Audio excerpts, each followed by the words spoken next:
Noong nakaraang ika-1 ng Mayo taong 2012 ay naipatupad na ang ordinansa na nakatulong upang gumamit na lamang ng papel o cloth bags ang mga mamimili at tindera sa palengke, imbes na plastic. Mahirap man daw sa simula ay nakatulong naman ito ng malaki upang mabawasan ang plastic na basura sa lungsod. Sa katulad naming mga nagtitinda dito sa dry goods, mahirap ang na-implement na mga bawal ang plastic. Okay din kasi yun ang ordinansa eh. Tsaka environmental,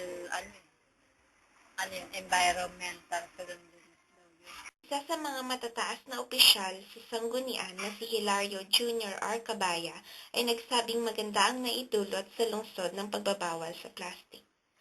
Yung plastic, nagkaklag sa mga kanal, drainage. Alam naman natin na hindi siya madaling matunaw o malungsaw katulad ng papel.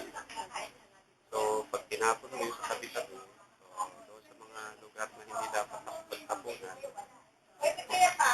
baha. So, mas lumilinis yung lungsod natin. Tapos